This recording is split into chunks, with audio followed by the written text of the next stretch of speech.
Episode 24, Drood Henge. We see Chuck waiting for Dulcie in the rain covered in mud. Dulcie slides into some metal, and of course when she asks if Sally's okay, she's not injured at all because meta logic. That'd just be too dark. Chuck says he recorded Snively and Robotnik's message about Drood Henge, which is a royal secret talking about magical stones. Nicole can't learn about it, so she has limits for once. Sally's father had inserted many programs into Nicole, and she won't be allowed to learn about some things for years to come. Her father.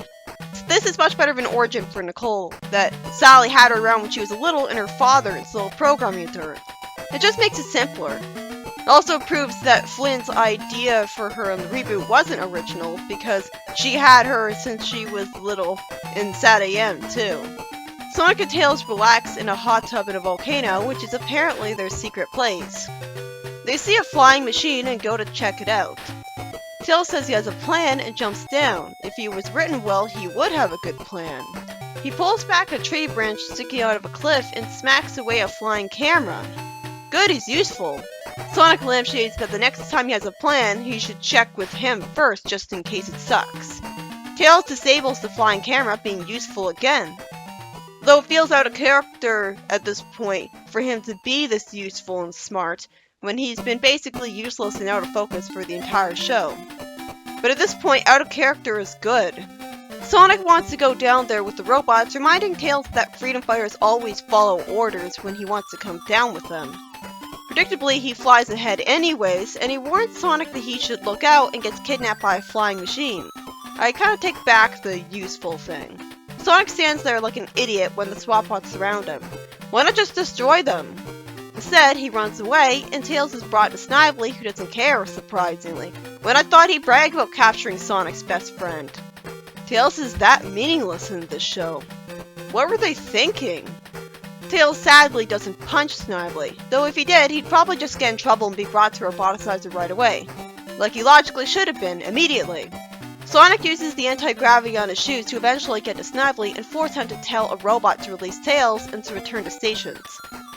Since Sonic's a softie and doesn't want to scare Tails, I guess, he doesn't break Snively's arms in this compromising position, instead brings him with him wanting to learn how to shut down a plant.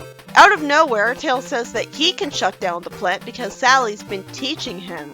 Snively says Tails will never figure it out, which is clumsy foreshadowing to Tails indeed doing that.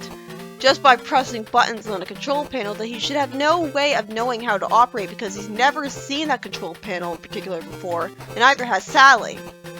This is the clumsiest way to suddenly make him the smart guy programming whiz ever.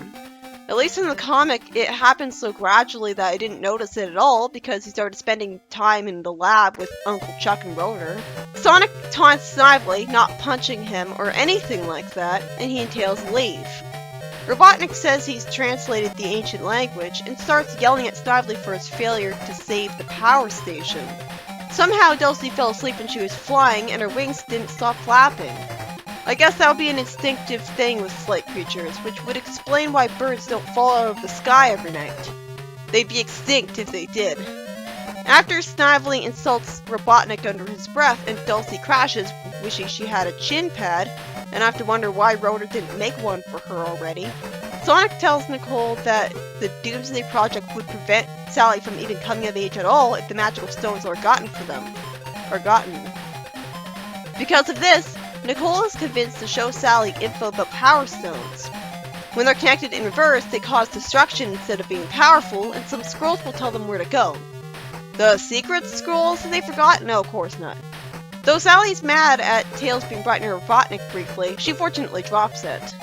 Sally hopes Robotnik won't get the second Power Stone, and Tails looks like an idiot by asking if it would be bad if Robotnik got the second one, when of course it is. That was filler. Robotnik uses his jet boots to fly in front of the next Power Stone, as I hope there's a proper explanation for why Robotnik would want to destroy the world that he's ruling and living in. At least with the comic, they explained that he wants to use the Ultimate Annihilator, and it only hurts living beings that aren't him. So his plan was to make it so that the only people alive were the Robians he was ruling over. That at least made sense.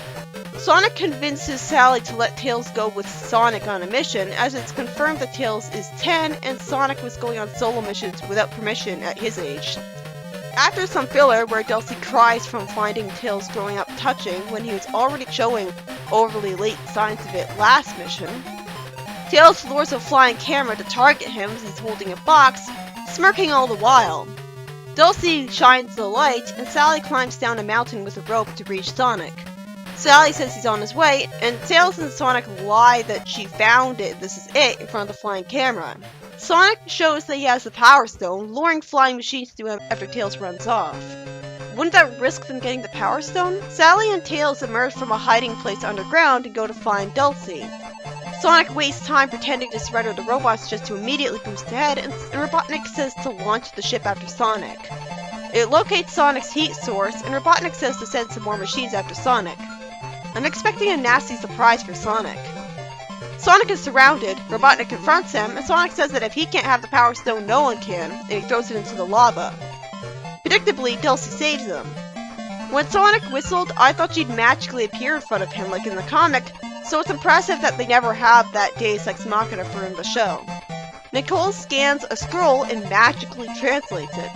Rather relatably, Sally laughs because the scroll says the location is coincidentally right where they're standing. So the show avoided filler for once. That's good. Sonic spin dashes under the ground and finds a Power Stone. Sally says they should destroy it. Sonic says it's better to keep it, and as I suspected from Sonic easily throwing the Power Stone into lava, Sally reveals that the Power Stone he threw was a fake. Tails was the one who thought of the plan all along. And Sally calls him amazing, and Sonic picks him up, with him being acknowledged as a freedom fighter way too late in the show for me to care about it since it's just 2 episodes away from being cancelled. This episode was about the heroes looking for Power Stones that Robotnik wants to cause destruction with for no good reason, and Nicole is convinced to give information on them before Sally's 18 because of Sonic. So Sonic was useful there, like having a smart plan, and Tails gets to be useful by somehow destroying an entire power station just by pressing buttons on it. That's not impressive because it makes no sense. And by hitting a flying camera with a bent tree branch.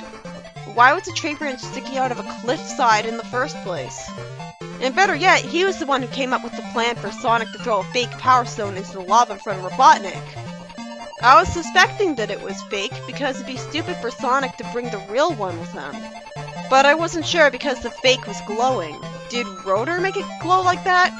It's never explained properly. So this was a good episode, partly because of Tails being useful finally, though it's too little too late by this point, comes out of nowhere.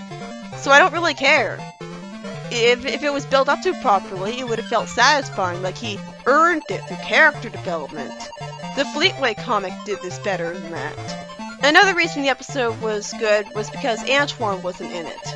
Instead, Dulcie was there to help fly Sally around, and Chuck was useful by warning the heroes about Robotnik's plan in the first place.